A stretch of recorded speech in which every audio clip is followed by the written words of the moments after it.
Yes, my people, welcome back to AFTV and welcome back to another live. And we're coming to you live from the new studio. We've moved a little beast. I don't know if people have clocked onto this. This is my first time doing a show here. I'm joined by James. James, I feel like I haven't... Do you know what? I keep doing this.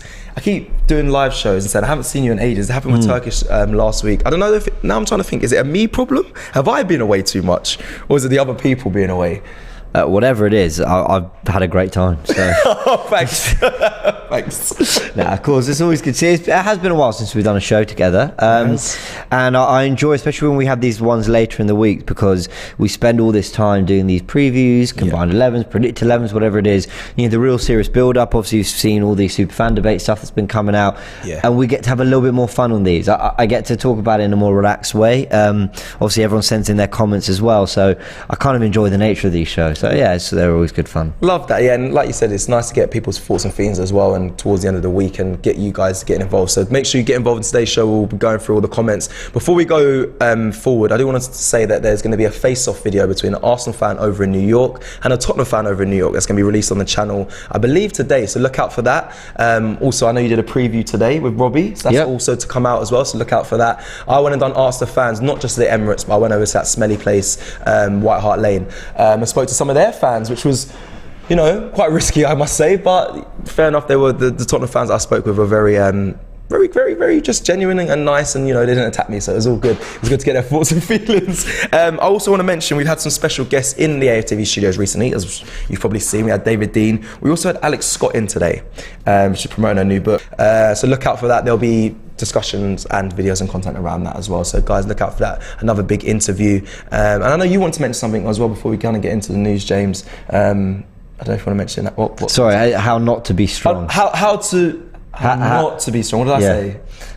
I don't know. How to be strong, how not to be strong. Is it? Yeah, I wonder how you read it. Yeah, how to be strong. Anyway, not to be strong on the bracket. Yeah. But amazing interview coming out. So yeah. Look forward to that. Yeah, before we go into the show, actually, I did want to touch on something, which is we sort of recently a guy called Tom got in touch with us, and he's I think he's doing something unbelievable. He's cycling to raise money for Mind charity, to raise awareness as well for mental health. It's an amazing charity, by the way, Mind charity. Yeah, it really is an amazing charity. And so I was going back and forth with Tom a little bit, sort of learning a little bit about what he's doing, and I'll kind of go into a little bit more detail in a sec. But not long ago, actually, within the last month, I believe, his father very sadly passed away. And sort of in honour of that, and also to raise money because of the depression he's suffering, and to help everyone else as well who suffers depression, help this charity to do amazing work. He is cycling all the way to Istanbul. Blimey. Yeah, I know. We've put the link in the description to help. He basically... Obviously, if you can donate, that would be unbelievable, but also spread the word, you know, and share and sort of raise awareness for what he's doing as well. Just sort of going through it here. As I said, I've put the link in the description. Help Tom cycle 3,000 miles to Istanbul, which is absolutely incredible. And we had a message from him very recently. I'm just catching up with it now. He said he's currently in Croatia, so a little over halfway. He imagines he will arrive in Istanbul in no more than 4 weeks, although he says he's trying to shake off a virus, bless him. But he says he's going to go down the coast of Croatia, then Montenegro, Albania, before heading through North Macedonia, Greece, and finally Istanbul. So it's an incredible thing he's doing, and yeah, he's raised a lot of money. But I mean, of course, you know, let's keep going. He's trying to get. He's done an amazing job, and let's keep helping. Yeah, it's close to his target. Let's try, if you can, like James said, if you can donate what you can, but also spread the word. That's incredible, and again, for an amazing charity. And well done, Tom. I mean, that's an unbelievable. I mean, Croatia. I once cycled from home to North London for work, and I was absolutely exhausted. Wait, no, we've got to talk on that. You remember that? Yes, James got a new bike, electric bike. I was actually very jealous of it. Listen, I thought I'd found a cheat code. I was seeing my public transport. Just fees go up because and I thought, you know what, I've cracked the code. I'll get an electric bike and I'll cycle to work every day. And I hated it. That lasted about a week. A day. And then I thought I'll use it more around town. So anyway, it's not the easiest thing, just getting on a bike. But listen, cycling to Istanbul's unbelievable. So well done, Tom. If you're seeing this, you know, it's incredible what you're doing. And yeah, guys, go support. Yeah, go support. definitely. All right, well, let's listen. We're going to get into the news. The main headline is obviously Smith Rowe's injured and won't be back into full training until December. We will get into that. I won't leave it too long because I normally like to talk about other topics and leave it right to the end, but I won't leave it so far to the end. I do want to just quickly get your thoughts around the North London derby. I know we've been doing a lot of content and coverage over it this past week, but obviously I went down to the Tottenham Hotspur Stadium today, and I was a fan because he was quite. Listen, he obviously doesn't like, he's a Spurs fan, he doesn't like Arsenal and whatnot. He was quite irate. I said to him, like, why do you hate Arsenal? He was saying about, well, you guys came from South London, you came from Woolwich, and you thought you could just come and take our territory. And I was like, you should be thanking us. You should be thanking us. And he looked so confused. I was like, we brought success to North London. What have you done? Wow. So I was just like, don't be, he was so irate. I just told him, calm down, thank us. Don't be annoyed. We brought, success to this area, so chill out. Yeah, if you're watching, relax. Like I said to you in person. So yeah, I want to get your thoughts around the North London derby, James. I mean, I feel like every time I speak about it, it feels like it's closer and closer between the two clubs. Last season, obviously, we were going through a bit of a tough time when we played them at home, and the catalyst I felt was the North London derby where we got the win, the 3-1. Obviously, we lost them at their place, but when we play against them at home, I feel very confident. I don't want to say, actually, I should say very confident. I feel confident. I feel confident we'll do well on Saturday. I think we'll get the win. But how are you feeling in build-up? I know you're very. If you can, I watched back the highlights from our watch along when I hosted and you was on there. It was with LV last time, and even we was like, I think it was 2 goals clear in front. You were like, calm down, like we don't know. There's still a minute left. I was like, James, relax. Like the game's done. But how are you right now? How are you feeling towards the game on Saturday? I mean, I'm actually quite excited about it, and I'm not normally. I think because Arsenal have. I think I said on a show very recently that I don't particularly enjoy actually watching Arsenal because I'm always so tense and nervous or whatever. But this team are finding a way of kind of changing that a little bit. I'm sort of excited to see them. I'm excited to see us score goals, create chances, and that's something we've been doing for most of this season. And you feel that the progression under Arteta's been going that way. I think at first he kind of made us a bit harder to beat. You put a shape, you put some principles in place. Last season you saw Arsenal go up, I think, a few levels in terms of actually, converting the dominance they had in games into wins, scoring a few more goals. We weren't a team that particularly excited in terms of creating loads of chances, scoring loads of goals. And this season I think we have been more. Look, I remember last season when we went to their place, I think Arteta said something like this: these are the games you want to play in, those deciding matches, and you kind of hate them when you lose them, but you love them when you win them. And I've seen Arsenal play, and this is the thing, I'm a relatively young fan, I don't really remember the glory days of the title wins and all that, but I've seen 4 FA Cup finals in recent history, and every single one of them I was so nervous for. In between those was a Carabao Cup final and a Europa League final. And the ones you lose hurt, but the ones you win especially. And sometimes a North London derby can, well, not sometimes, most times can stir that emotion. It's not a cup final or whatever, but it's that level of passion. So I'm excited for it for that reason, and it's a home game, so I also have an opportunity to go and be on the front foot and try and claim 3 points. Wouldn't it be unbelievable if we could get the North London derby out of the way and open a gap on them and be top of the table by the end of the weekend? Yeah, it'd be unbelievable to be the team that stops their unbeaten streak. That's what I'm really looking at as well for Arsenal. Like, obviously they haven't lost yet, and I want us to be that team to do that, and I believe we have the capabilities of doing that. I spoke about it many times that I think the threats from Arsenal are higher than what Tottenham have against us as well. I know, yes, they've got some very dangerous players like Kane, Son, Kulusevski and whatnot, but I feel like we have goals from everywhere, whether that's the defence, whether that's the strikers, whether that's coming from the midfield. I think that'll be the catalyst for this Saturday. I think that's how we'll dominate them, and also being at home, that home advantage I think is massive. I'm sure you read out the stats in the preview of how many times we've beaten them at home, so I'm not going to say it here, but you'll see it, and you'll be hearing it all up throughout the weekend as well. James, question, and everyone else listening and watching on whilst you're doing what you're doing today, who has the most pressure manager-wise? Not for the game, for the season. So does Conte have more pressure in getting Tottenham? I'm assuming, I'm going to say a trophy, because that's what every Tottenham fan we speak with, whether that I spoke with Fuad recently just about this question as well, because I said, listen, you didn't give Mourinho long. because you want to see success instantly. I feel like Conte, yes, he's a big manager, but you're gonna want to see success, whether that's trophy. Well, I'm gonna say a trophy. Is there more pressure on him to get that this season, or is there more pressure on Arteta to really succeed and I suppose hit top 4 or even a trophy as well in himself, because this is the third full season. He's gonna have a lot of pressure on his shoulders as well. There's 100% more pressure on Arteta. Right. I don't know if there's any pressure on Conte, apart from the natural pressure that comes with being a manager of his calibre, a manager who the expectation follows him now. You know, the kind of natural stuff, but there's no world in which he lives without that now. You know, for Arteta, a guy I back. Yeah. I wavered on that a little bit at one or 2 points, but largely I've always actually liked him and backed what he's been doing. The pressure is there because, okay, yes, he has won his 2 home North London derbies, so he doesn't need to prove he can win a North London derby, but he needs to prove he can actually win these big games when the expectation is there to do so, when we're looking the better team. I mean, how many times have we seen Arsenal sort of win as the underdog? People weren't expecting Arsenal to do a lot, and they turn up and they surprise, especially in these games, funnily enough. Conte, I don't want to do the whole Tottenham are lucky to have Conte, because, like, you know, while I feel that in some ways, I feel that in some ways, yes, because of the calibre of manager he is, what he's achieved, and what Tottenham but are, at the same time, you know, that's a disservice to some of the players they have and their growth over the last 10 years and the stadium. And of course, there's lots of reasons why Antonio Conte will want to manage Spurs. But I think for him, whatever happens, I don't think his reputation dips at Tottenham, no matter what, because I think he's gone there. He's already got them top 4, which, you know, was painful for us. Yeah.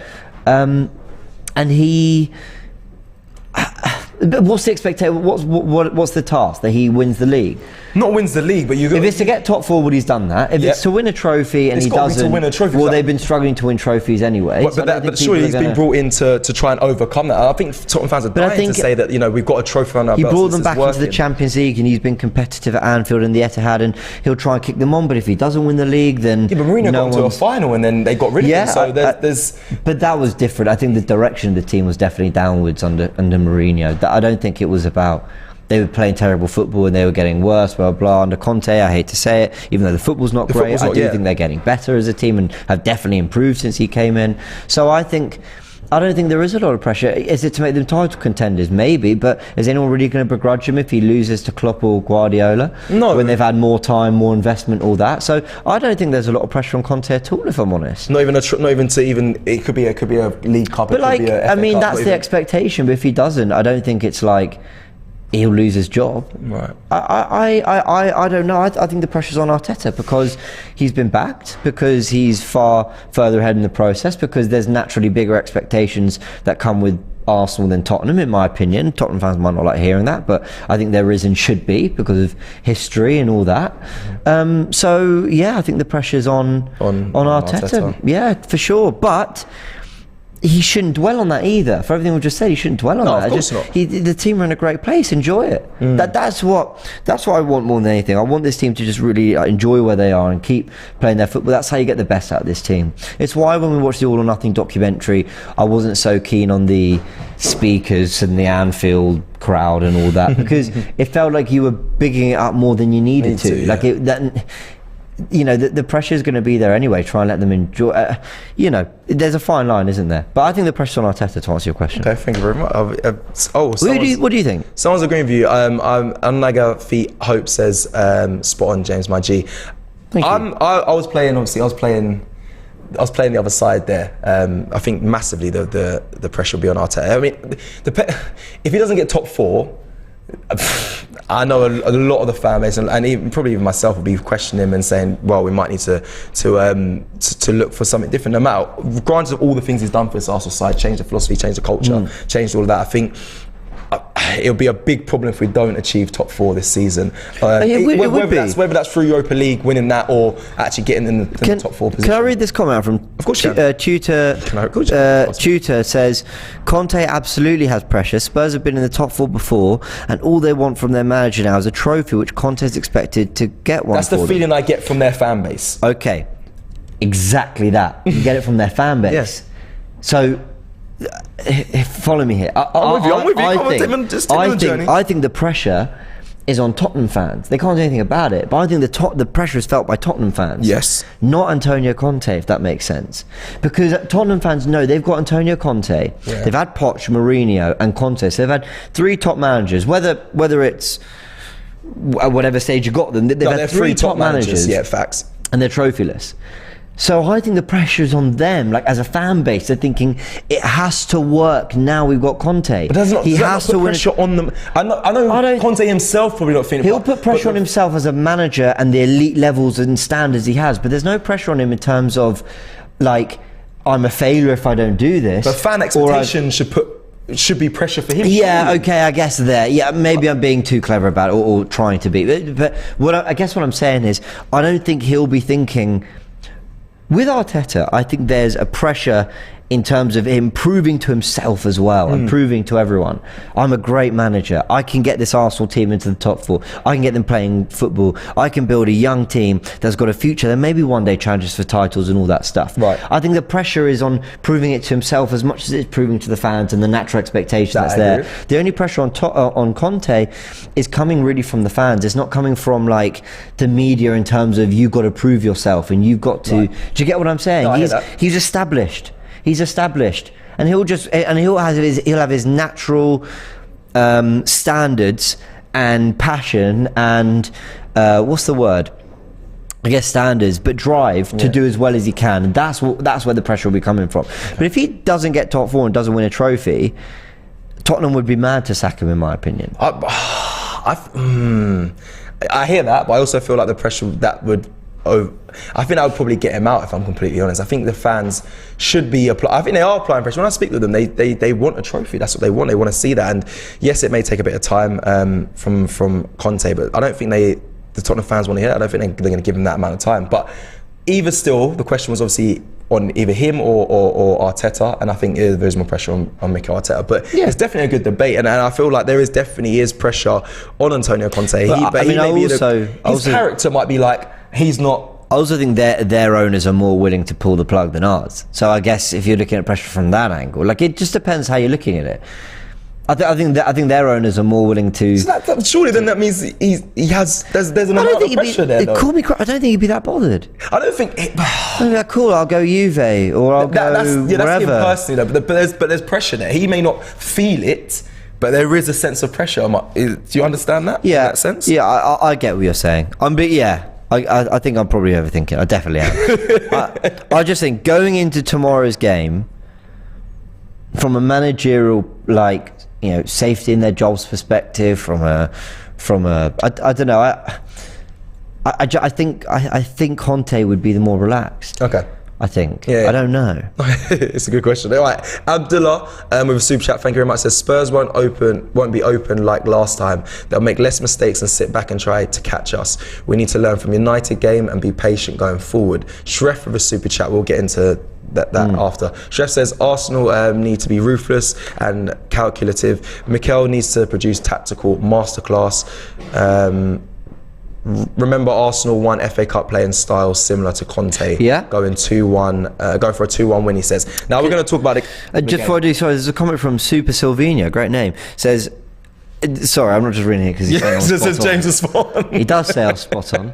But actually, because I slightly disagree with something Silvino said, despite him agreeing with me, but thank you. He does say James is so spot on, thanks. Conte would happily walk away and not care about Spurs. Arteta's emotionally invested. But I want to get this right. I don't think it's that he doesn't care. It's not like he got sacked. He wouldn't. I think he'd get a decent payout if I think that would be true. Yeah. But generally, I think he absolutely cares about doing well. And I think he absolutely cares about the club because he's there. He's working with all the staff and all the players and all that. He'll care. But what I mean is, from a personal pride, the way it's reflected on him, all that stuff.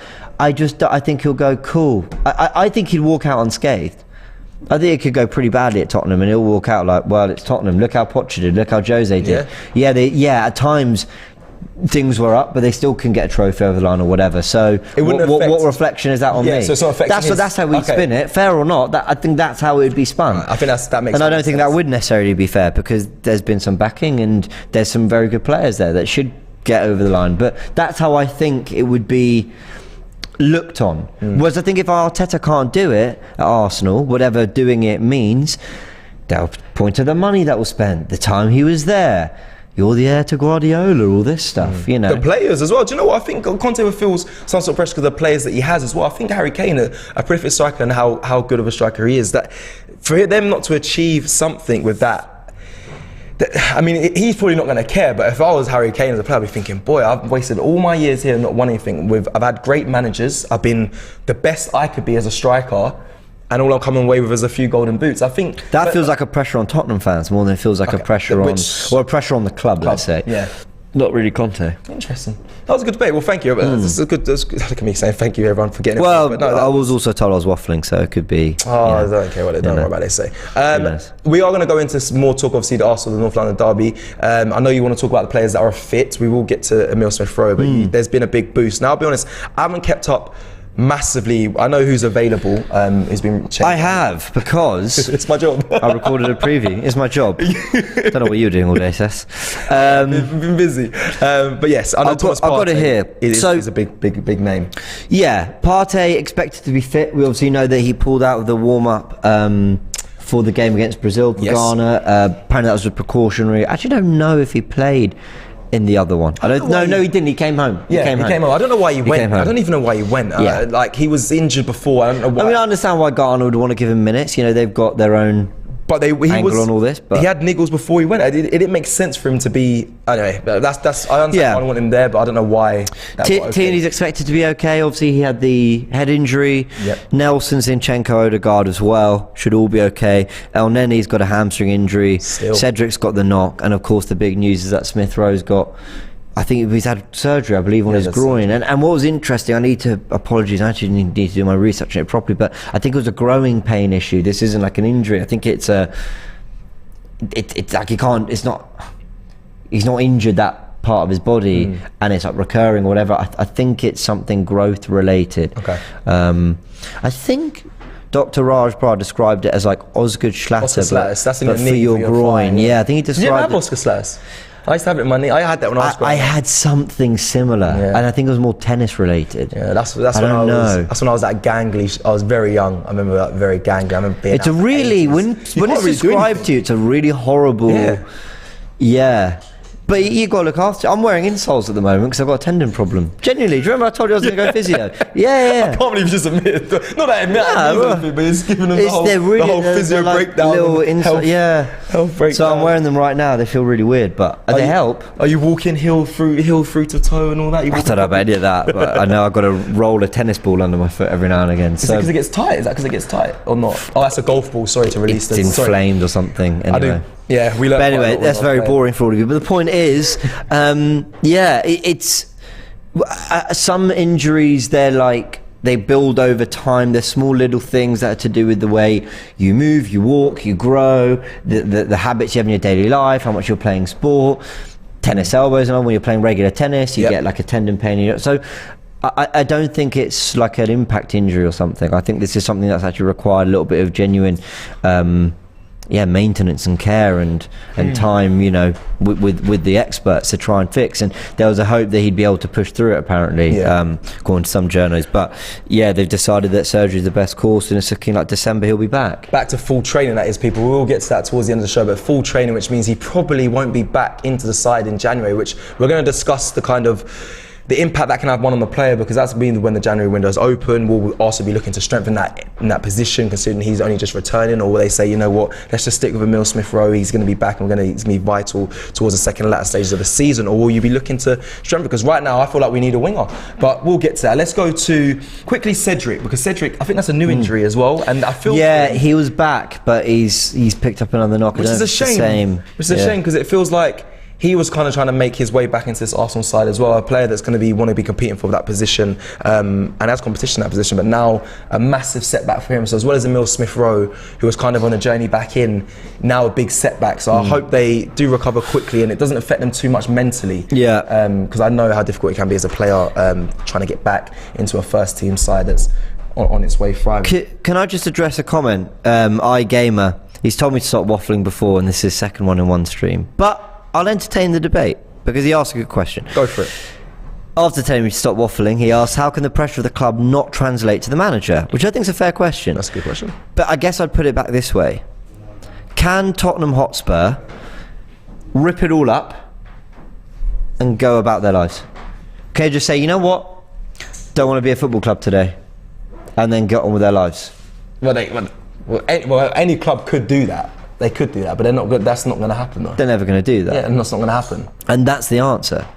Antonio Conte has life beyond Tottenham, but Tottenham don't have life beyond Tottenham, if that makes sense. Okay. Like, he can put it down and walk away. And if it doesn't go well, he might get sacked. Or if another opportunity comes, he might leave. Or at the end of his contract, he might go, cool, I've done what I can, and go away. But there'll be something else. And because he's got a history and a reputation that arguably supersedes what he is expected to do in this job. So he can do anything at Tottenham, but it won't affect he will find another job. Within reason. Right, cool. If he finishes 13th, there'll be questions. But if he finishes 5th or 6th, I don't think largely it's going to impact the way he's viewed, especially when he's already got 4th.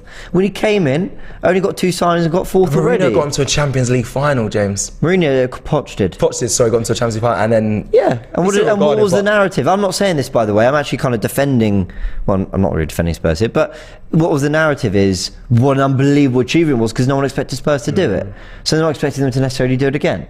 Look, Tottenham can't just go, we don't fancy it anymore, or it's not working, or whatever. There's a pressure to deliver trophies. They spent a lot of money. They moved into the new stadium. They've got Harry Kane, and I've had him for the last 7-8 years. There is a pressure to actually deliver the silverware and be competitive with those really big clubs that not only are they putting on themselves, but the fans are putting on themselves. Conte will have that same drive and those same demands and those same aspirations. But if it doesn't work, cool. He can go try and do it at Juve. He can go try and do it. He's already won it with Chelsea, one of their biggest rivals. Yeah. So the pressure, you can't tell me that the pressure is the same.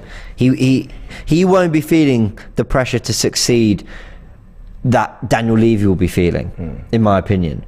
But that's he's also a very driven individual, so for that reason alone he'll be pushing himself massively, if that makes sense. No, it does. Maybe it does. Maybe I'm waffling. Maybe I'm talking complete shit. No, and people agree. He takes immense pride in what he does, and he'll go, I do feel that exact same pressure. When he had that meltdown, he kind of was like, he thought he said it's like, this may not be the club for me, when he was having that last season and that thing. I think that was a ploy to put pressure on the above. I don't know. It's interesting. He's a very Antonio Conte. He's an intense figure, and he's passionate. And from the first goal that went in when he was Tottenham manager, or maybe first Premier League goal, he was celebrating and doing the Conte things we're used to seeing. So I got no doubt he'll be immensely driven to do well, but I just think ultimately if it didn't go well, I don't think it affects the way people will see Conte. Yeah, okay, fair enough. Right, we're gonna go. My laptop has just died, so. I thought you were wrapping up. No.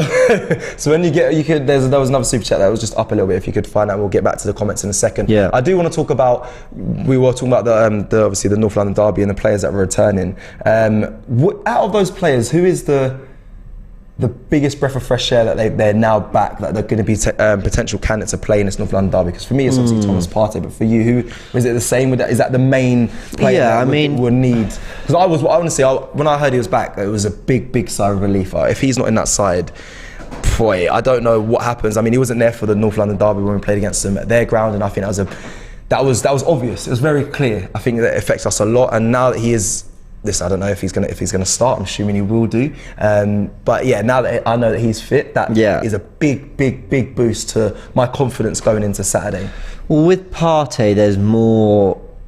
What's the word? There's more kind of messing around to find a solution if he's not available. Right. Now Lokonga has played in the 6, but he's not naturally a 6, I don't think. I think he's more of an 8. I think we saw that in pre-season. El Neni then got his injury, so that all makes it a little bit awkward. Then you start flirting the idea of moving Xhaka back there, and then Vieira goes on the left. And some people say Ben White in that position. Okay, right. Yeah. So it's a lot more of a faff. Whereas with Tierney now, it's Zinchenko comes in and, dare I say, he keeps it ticking. I think he maybe elevates or adds something different in that area. I would agree with you on that. On the right wing, Marquinhos is no Saka, but we've got someone who might be. We're excited to see what he could be in that role. And certainly in the Europa League, I don't think you lose anything playing Marquinhos at all. Centre back, you've now got Saliba and White for that position next to Gabriel. hell, maybe the two of them will play together. Yeah. White and Tomiyasu. So we've definitely got better solutions to areas that we maybe struggled in last season, but the Partey one is still a big one. So knowing he's fit is a big boost for the team. We play through him massively. He's press resistant. Him and Jack have a good understanding. And I think the way they're going to set up tactically is quite interesting, because Arteta's, even though we've been playing 4-3-3, and on Tactical Insight, Graham and I have been championing that Arsenal have been playing a 4-3-3, and then we need to look at it as a 4-3-3. I wouldn't be surprised if Xhaka tucks into Partey a little bit more in this game. Okay, that does make sense, considering he's obviously returning. Thomas Partey is obviously returning back from injury, and also because more so the risk of a counter as well from Tottenham. I think it makes sense for him to be not so far forward when, I suppose, out of position, obviously, but then obviously. Go on. Sorry, I think it would be to help cut the supply line to Kane. Right. I think it would also be to ensure that we've got this kind of two more robust players to battle with Højbjerg and Bentancur. I think it's to allow Odegaard to get a little bit forward. You know, these things are always fluid. We press in a 4-2-3-1 sometimes, where Odegaard will really go up. Sometimes he's the highest presser. But when we've got the ball, he'll drift right, Xhaka will drift left. So we do kind of alternate formations mid-match. But I've just seen in some of the bigger games, especially I remember Man City at home last season when we lost but really should have won, Xhaka and Partey were quite close together, and they made sure that there was no chance of one or the other getting overrun in that midfield. So I wonder whether he might just sort of tweak it a little bit for that. But I think it's going to be a great battle, and I think Odegaard is a great one to have back. I know Vieira did well, but Odegaard has actually, I think, looked quite good in these North London derbies. Especially the home ones. People question him in the away one that he was hiding a lot, and I can't really remember. The whole thing was a disaster, to be honest. It was a mess. But and also they questioned him towards the end of the last season as well, especially in the Newcastle game. But Martin Odegaard being back is definitely a boost. He's our captain as well. Which when I spoke to someone recently, they were like, do you think he deserves to start if he's back fit? I said, of course he does. He's our captain. I think he's been superb as well since the start of the season. It's not like he's had a bad game. He just unfortunately was unavailable. So yeah, no, Martin Odegaard, a big boost. But Thomas Partey, for me, out of everyone, having him back really does reassure me. And I have had my doubts about him many a times, because mainly because of his availability, but there's definitely a difference when he's in the side, so it's good to have him back. But also, not just Arsenal having injuries, there was news that dropped kind of today that Kulusevski might be unavailable for the game. Now, I don't know. Is it mind games? Yeah, exactly. I don't know if it's mind games or if it's just media talk, if it's just trickery. We do know that every time we play Tottenham Hotspur, Harry Kane is injured before, but miraculously is on the pitch and plays 90 minutes and only steps up with a goal. So I don't want to buy too much into the Kulusevski being unavailable. I know a lot of people are saying it in the chat. I've seen a lot of people speak about it in the media today. Hopefully, I don't want to wish an injury upon anyone actually. But yeah, I'm not going to do that. But you know, I think Spurs are a worse team without Kulusevski than with him. And you say that kind of maybe we don't focus on it too much, but I think Arteta might be, because one of the big debates is what you do at left back. Tierney looked good against Brentford, but he's played a lot of minutes. Zinchenko's had more of a rest. He's been more of our starting player. Right. One is better off the ball, one's better on the ball. And I think, and this is just me, and I said it in the preview that's coming out tomorrow, I would lean towards Tierney if Kulusevski plays, and Zinchenko if Kulusevski doesn't. I think with Kulusevski, he can be a creator. He can be quite dangerous when the ball gets into feet and he's trying to make things happen. I think you want someone like Tierney who can follow him, track him, get the blocks in, win some of those early duels, unsettle him. Whereas I think if it's Richarlison, not doubting what Richarlison can do, someone like Zinchenko, I think, is almost he's going to help you retain the ball, so you're kind of naturally stopping the supply line to him in that way. And I think Richarlison will naturally drift a bit more central, try get in the box, that kind of thing. So I think he'll become more like Gabriel's man than necessarily the left backs. I don't know. So it's a weird one. I think he might be having. I don't think as of today he's decided who's starting left back in that game. It's annoying. You saw me just searching it, and I was trying to counter your argument. The reason why I went back to the Arsenal United game, I just checked who did play left back there, and it was Zinchenko. And that's not to say that he was at fault for the goals, but obviously we got caught on the counter.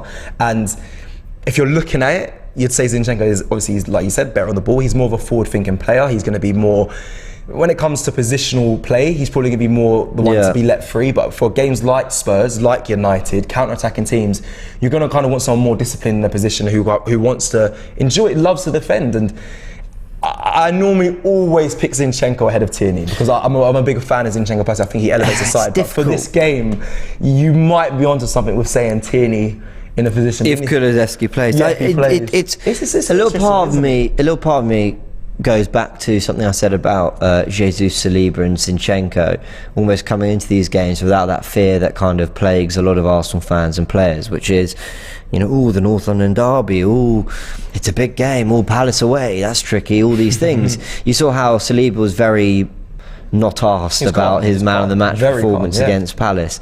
I think someone like Zinchenko, Jesus, Saliba, you know, best young player in France last year. Jesus and Zinchenko, the pressure they've had trying to win titles. A little part of me wants their experience from it's Tottenham at home perspective. That's not to say I won't care, I won't have the passion or won't whatever, but they'll be like, we've played Tottenham at home and we've battered them before. Also, Tottenham have a good record against City, but you know, and Zinchenko might not have played in those games. But my point is, I just think for them, I think not that they won't see what the big deal is, they will, but I think they'll have an air of calm about it. An air of like, they're Tottenham. They're not really. They haven't done anything special. It's not to say Tierney won't be relaxed, but I just think sometimes when you've got that been there, done it, you know. So now you're countering your own argument. For Zinchenko over probably I've been waffling all stream, to be honest. No, you haven't. I think, who do you put in then, left back? I said it. Well, okay, fine. So, do I actually think Kulusevski's a doubt? No, I think he'll be available. Therefore, I picked Tierney. Okay, fair enough. No, if I knew Kulusevski wasn't playing, I'd pick Zinchenko. I feel like Tottenham, they're going to try a lot of it. Now, dark arts is something we spoke about. We need to get super chats, but dark arts we spoke about many a times in previous seasons, especially when we started around here at AFTV. But dark arts is something I feel like they're going to really latch onto when it comes to this Saturday. I'm trying to think of the best players mentally to cope with that. But I think the back line, like you mentioned, Saliba, very calm head. Gabriel at times has rash moments. Yeah, he's going to need to keep very calm throughout this. That's a worry for me. Just play the game, play your football. This isn't. They'll try and unsettle us. We've got the home crowd, we've got the backing, we've got the 55,000 round. Don't know what allocation Spurs get, but you know, just relax and play football and enjoy it. Did you read this one before? I did not. No. Okay. So Harold says, playing like Tottenham without winning will make fans turn on Conte. Thus, pressure is on Conte. If Tottenham and Arsenal finish top 4 but 0 trophies, who's fan? And Arsenal finish top 4 but 0 trophies. Who's? I mean. You could say the football's not great, therefore there's pressure on Conte to deliver with this style of football. But Diligent says, I agree with James, no pressure felt by Conte except his desire to win and be a success. Exactly. Thank you. Spent 41 minutes trying to explain it right, and that's exactly the best way to say it. I'll say again, no pressure felt by Conte except his desire to win and be a success. That's spot on. Expectation from board and fans, but he won't be bothered if they fire him. Arteta definitely has pressure. I've lost that last super chat. Moses says, James, come stai? I'm very good, thanks, mate. How are you? Natty does agree with me. I was looking at that super chat like, what is these trans? It's Italian. I'm very good, thank you, Moses. Tintin, you are waffling, thank you. Natty agrees with me though. What else have we got? Well said, James. I still disagree. Ari Conte, no pressure. Yeah, thank you, iGamer. Appreciate it. See, we can have nice debates and that's you know, we can have nice. That's what it's about. You know, nice conversations and all that. It's all good. Okay. And then someone says, Eugene says that we'll get slapped on the counter. That's what someone like. Oh, do you know what I was listening to? I was listening to Arscast Extra. Gunner blog and Arse blog, and they made such a good point. If you want to prevent Tottenham's counter, what's a better stop? What's a better way to stop that? Either having the ball loads that you deny them the ability to counter, aka Zinchenko, or I can argue have a player who's better at defending the counter when they counter. Yeah, well, I prefer that. So do you stop the root cause? Like, did you get to the root of the cause and stop it? Or are you proactive, or are you best equipped when you have to react? Listen, big up to them, but football's not that simple. I don't know how you can keep the ball. Great, you can have possession, but that's the point of a counter. But there's a principle of play there.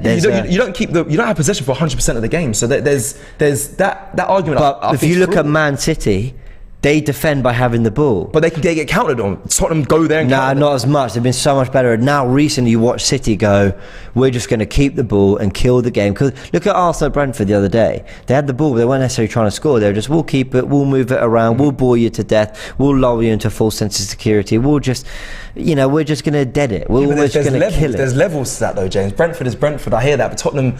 we can keep the ball and be not as effective, and then they can go out. If you don't score in the first 15 minutes and the pressure starts to build, and Tottenham, they will get their opportunity. Every team in a 90-minute game, they'll get the opportunity. But I prefer let's put a player there that can defend a counter. I prefer that narrative massively.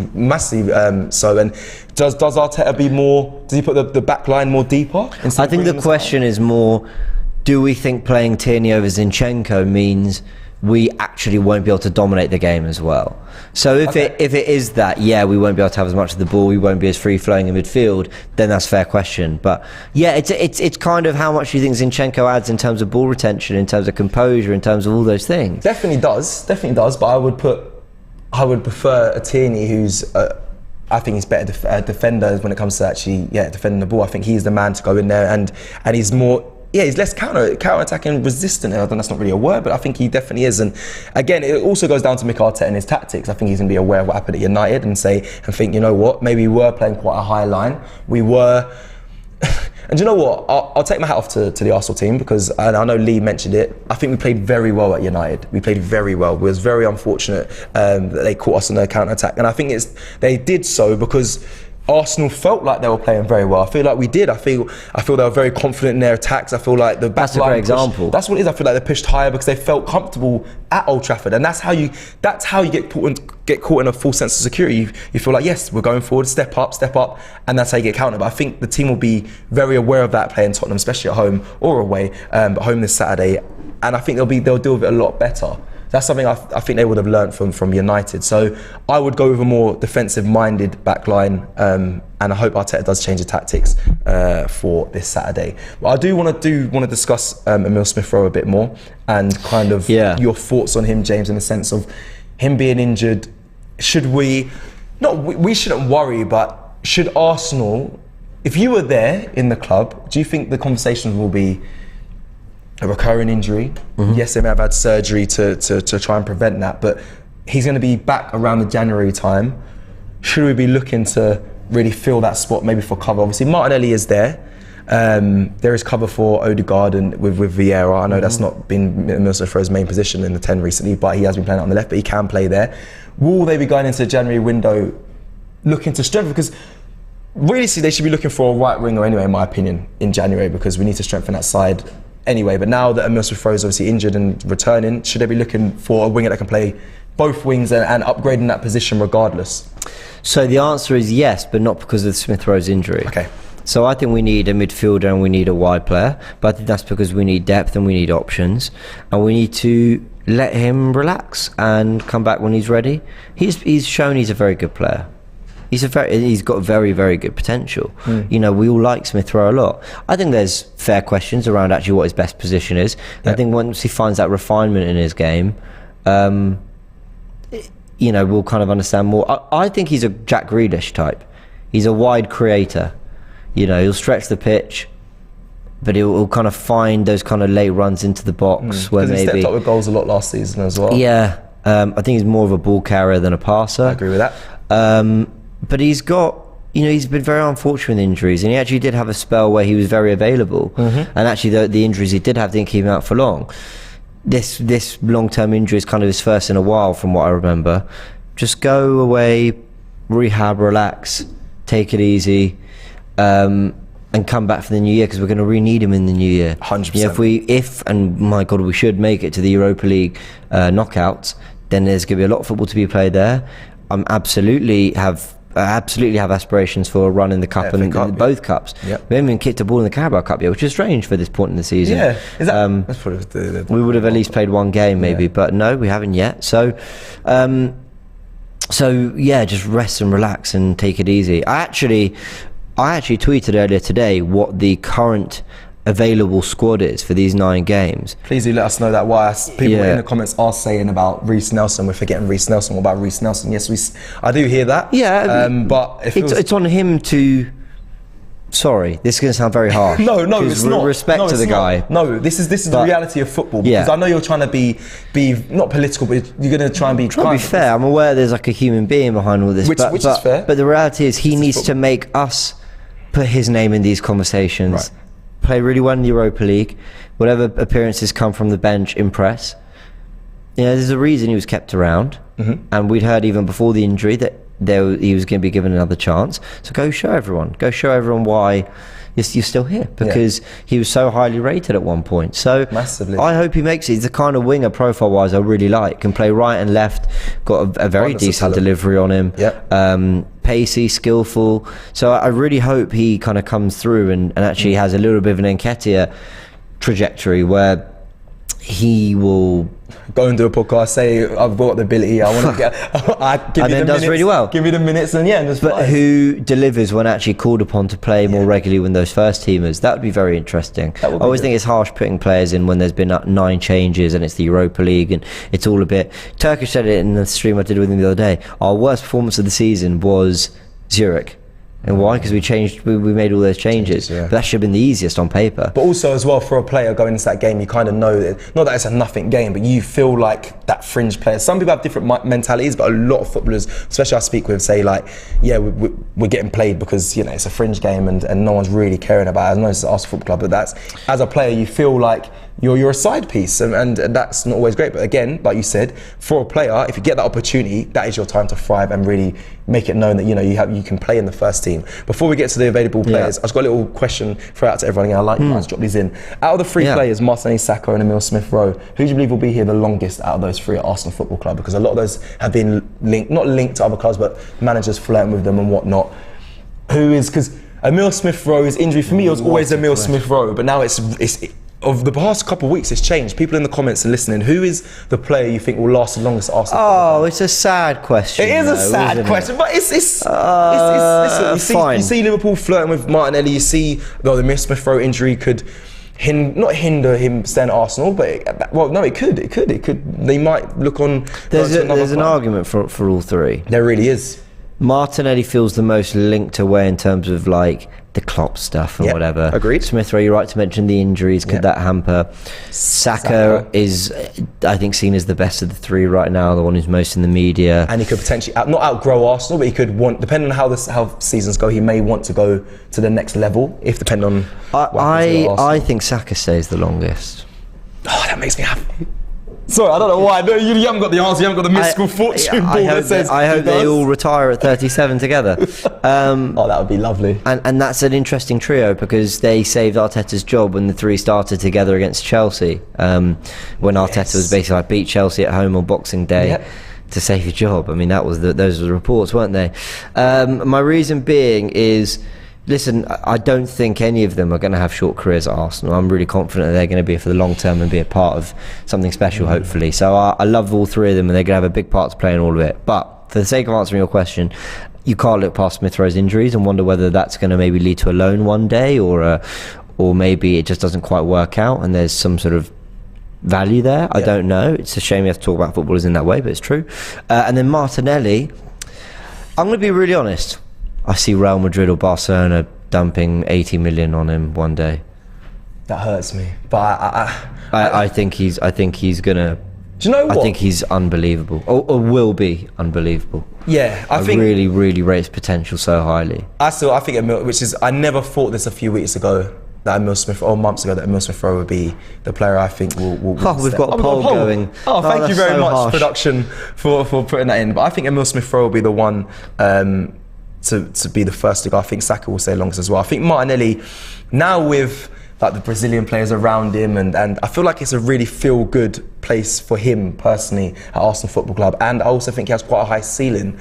And to achieve that, I think he'll achieve it at Arsenal Football Club. I think, yes, he will get that big move one day, but I think he will really maximise his I'm not going to say potential because he's coming out of that potential conversation, but his actual top level ability at Arsenal Football Club, and that's when he might go on to get the big move. But I think Saka will stay the longest, then Martinelli, then I think Smith Rowe will be the first to go. But yeah, well, the poll's interesting. I mean, most people are expecting Saka to stay the longest. Just want to say, send some love to iGamer, who was on me for waffling, but says big up Cecil and James. We will disagree, but do it in good spirit. Cheers, family, and that's what it's all about. Appreciate it. Big up. And he raised some good points, and I'm glad we discussed that. Luke says off topic, I know, but have either of you started reading David Dean's book? And if so, what do you think so far? Well, Joe, I'm going to let you promote this because you're a big part of making it happen. I don't know if that credit is, public. So well done. No, thank you. I think it is public because it's nice of you to contribute something. I was going to say, I think it's public, James, because I haven't shut up about it every day. You've seen it in all the group chats. True. It's been on my social media. Got David Dean in the AFTV 4 walls, but also WhatsApp now. That is a massive flex. Just want to drop that in there. Big flex. Me and David Dean are quite pally. Me and the Deans. I'll be honest. I haven't been able to read or had time to read his whole book. So I haven't got the full insight to say how good it is. Apart from obviously when he came here and spoke about it, I know Robbie has been raving about it. There's been a lot of insight that he gave us to an interview. I'll be honest, I didn't know how much of impact he had on the Premier League, and I was fascinated to know that. And that was very. It was unbelievable for me. That was incredible. And now when I speak with him, I really do see him as much as obviously what he's done for Arsenal. It's massive what he's done for football just in general. Really down to earth guy, and hopefully we'll see some more of him on the channel. He's really a legend. That interview is great. Between Robbie and David, the conversation was superb. So I really recommend everyone goes to the channel and watches that. Yeah. And there've been a few. I mean, I've got to say, Alex Scott was in today. David Dean. We've had Urquhart as well. Mesut Ozil's agent. Spoken to when we've been abroad. Sky Andrew, the story behind Sol Campbell's transfer. So some of the interviews just recently, I know we're sort of bigging up the channel and all that, but they're really fascinating. And sometimes I feel a little bit ashamed to say that I wasn't there for the history of some big moments in Arsenal's history. Not that I could. You couldn't just squeeze it. It's not your fault. I couldn't decide when I was born, but I think good to know about these things, and I think to hear it from the people who are there is always really fascinating. So I would definitely go watch those interviews. Super chat from Darius says, even if Arsenal don't make top 4, I don't think he'll be sacked. Arsenal building something that in 2-3 years will be huge. Arsenal will win the league. I really hope you're right, and I definitely feel like there is a future proofing to what we've been doing. I definitely feel like there's an understanding that not everything has to come together right now. It could and should, but it's not like if it doesn't happen, you're like, well, this group is useless. Well, we missed our chance. I think there's a very long but exciting journey ahead for these players. So I hope we're right about that. I hope we are, and we are definitely building something special. We are kind of rolling towards the end of the show, and I have to mention, I have got David Dean's book, by the way. I just haven't read it. I have got it, and I do recommend everyone to go get it. And also Alex Scott's one, obviously she was here today. It's out today. How to be strong or how not to be strong. Go get it. It's in all favourable retail bookstores, so go get your copy now. And like you said, loads of good stuff coming from AFTV and plenty of content in the build up to the North London derby. Hopefully the boys if you've not seen the Superfan debates, go check those out. I think there's one more coming as well. Oh, there's one more coming? I didn't know that. Maybe I'm wrong. How many are out? 2? There's 2. Was there 3? There might be a 3rd. Okay. I might be wrong. I might be promising something that's not coming.